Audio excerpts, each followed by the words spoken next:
ആഹാ, നിന്റെ പെരപ്പുറത്തോട്ട് കിടക്കുന്ന കമ്പ് മുറിക്കാൻ ഞാൻ കാശ് കൊടുക്കണോ?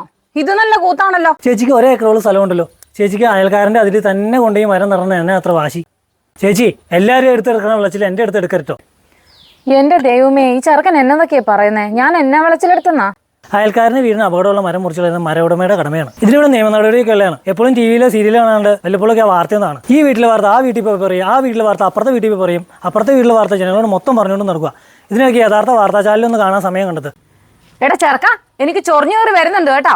ഞാൻ എന്നാ പരദൂഷണം പറഞ്ഞാ നീ പറയുന്നേ? ചേച്ചി എന്ത് കാര്യം പറയാത്തുള്ള? നിങ്ങൾ ഇന്നാള് അപ്പുറത്തെ രമണി ചേച്ചിയുടെ വീട്ടിൽ സന്ധ്യയായപ്പോൾ ആരാണ്ട് വന്നു അപ്പുറം കുട്ടപ്പഞ്ചാനെ വിളിച്ച് പറഞ്ഞില്ലേ? എന്നിട്ട് പിറ്റേന്ന് രാവിലെ അതേ രമണി ചേച്ചിനെ തന്നെ വിളിച്ചിട്ട് സന്ധ്യയ്ക്ക് ആരാണ്ട് വന്നു എന്ന് കുട്ടപ്പഞ്ചാട്ടൻ പറഞ്ഞു ചേച്ചി പറഞ്ഞില്ലേ? അന്ന് അവർ തമ്മിൽ പൊരിഞ്ഞു നടക്കല്ലായിരുന്നോ? അപ്പൊ അവർ തമ്മിൽ മിണ്ടുവൊന്നുമില്ല. അപ്പൊ ചേച്ചി രണ്ടുപേരും മിണ്ടുകയും ചെയ്യും.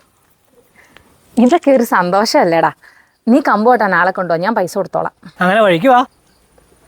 എടാ പിന്നൊരു കാര്യം, ഇത് നമ്മൾ രണ്ടുപേരും അറിഞ്ഞാൽ മതി കേട്ടോ. ബാക്കിയുള്ളവരറിഞ്ഞാൽ എൻ്റെ ഇമേജിനെ ബാധിക്കും.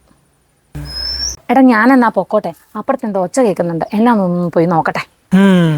അവരുടെ വിചാരം നാട്ടുകാർക്ക് അമ്മയുടെ തനി സ്വഭാവം അറിയില്ല. കല്യാണം കഴിഞ്ഞ് വന്ന് അന്ന് തന്നെ അപസ്മാരം അഭിനയിച്ച് അമ്മായിമ്മയുടെ കയ്യിൽ നിന്ന് താക്കോൽ കൂട്ടം വാങ്ങിച്ച ടീമാ ഈ സൈസ് അമ്മായിമാര്. നിങ്ങൾ വീടിൻ്റെ അടുത്തുണ്ടെങ്കിൽ ഒന്ന് കമൻറ്റ് ചെയ്യണേ.